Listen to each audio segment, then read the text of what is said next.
I ain't happy. I'm feeling glad. I got sunshine in a bag. I'm useless, but not for long. The future is coming on.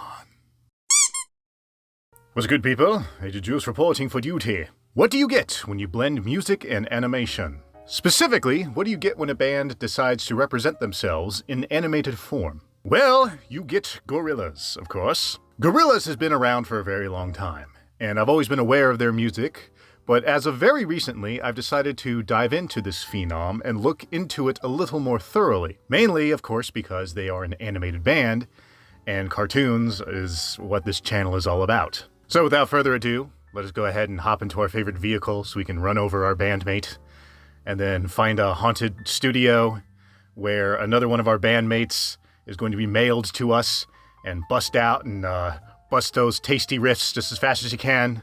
Let us find a fourth bandmate who's possessed by all of his homies who were shot in a drive-by. And let us join together and smash the like button. And let's talk Gorillaz, shall we? So first things first, of course, I always talk about the Speedpaint. This Speedpaint is starring one of the bandmates, Noodle, the aforementioned bandmate who was shipped to the other bandmates via FedEx or something like that. The joke here is that it's established in one of the later music videos of Gorillaz that the Powerpuff Girls and Gorillaz apparently exist in the same universe, because there is a point in the band's history where Ace, the leader of the gang Green Gang from Powerpuff Girls, replaces Murdoch, the bassist, as the replacement bassist. So now that we've established that Gorillaz and Powerpuff Girls exist in the same universe, that means that by all technicality, it is entirely possible for Noodle to run for and become mayor of Townsville. So this is a hypothetical of what if Noodle was mayor of Townsville. I don't know what would happen. I'm pretty sure things would change a lot, and also none at all, because Townsville is already a crazy place to live anyway. So Gorillaz is a thing.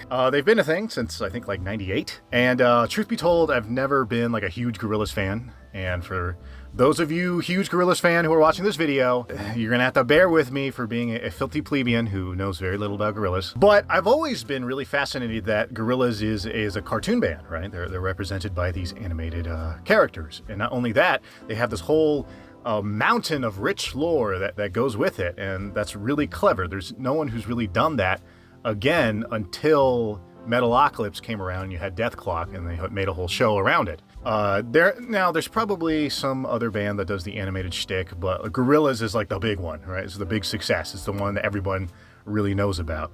So I felt obligated at some point that I have to talk about Gorillaz because they're so unique and they're cartoons. So, and I'm a cartoon guy, so I gotta dive into this nonsense. So I did dive in. So from my understanding, the story goes that the so-called leader of the band, Murdoch, right?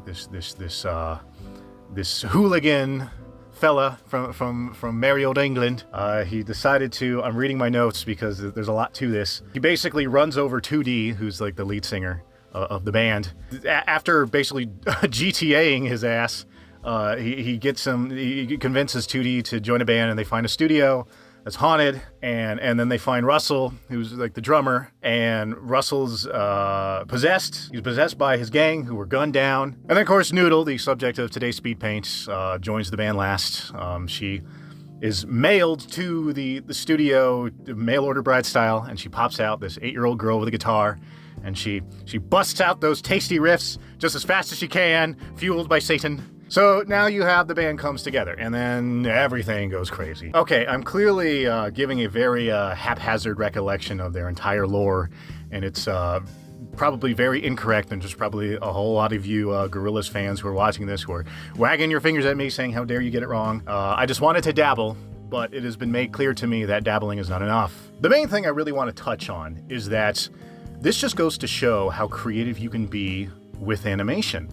You don't even have to make a TV show. You can do a gimmick for a band. You know, they made this whole rich backstory. They made all these characters.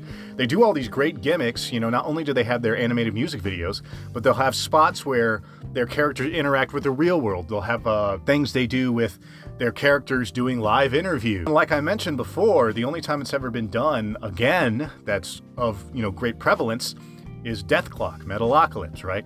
But even that's more of a traditional TV show. And yes, Death Clock, the band, puts out albums, and you can listen to these albums, and they're really good. It's a really awesome death metal. But Gorillaz could have been a TV show, but was not.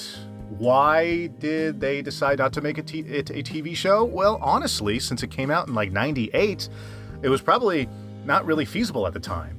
There was no such thing as like an Adult Swim, for example. There wasn't a network dedicated to creating adult content like that. And even when Adult Swim finally came out in like 2000 or maybe earlier or whatever, like even then it was just a fledgling thing. So it was too much of a new thing to come across for the creators to probably even bother saying like, hey, let's make a TV show. And maybe they never really wanted to, because that's just not what they wanted to do. They wanted to be a band first.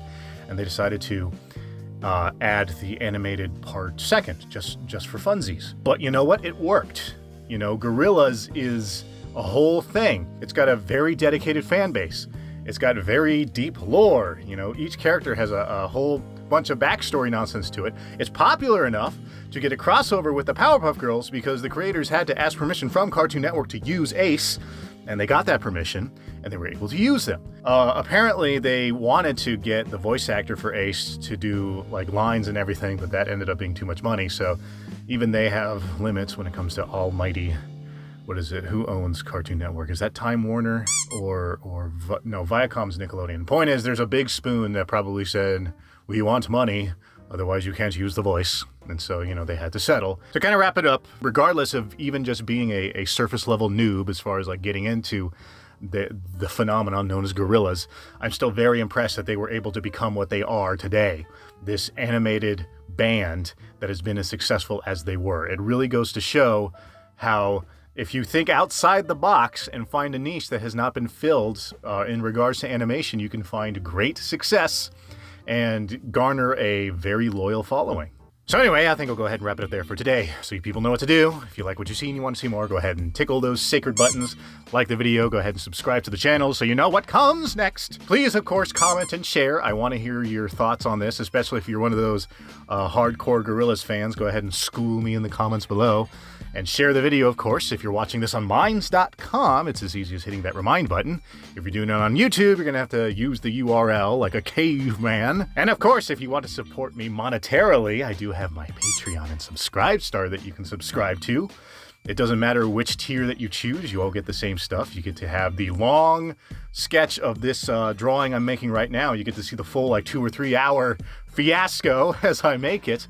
And of course you get access to the monthly exclusive content, which, we're in March right now. So March's video was Boondocks, and April's video is in the making right now, so I can't tell you what it is quite yet. And of course, if you wish to follow me elsewhere on the interwebs, here are my links on the screen.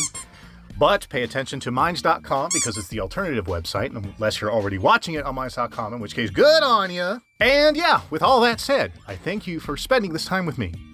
I hope you all stick around. And until next time, and you seals.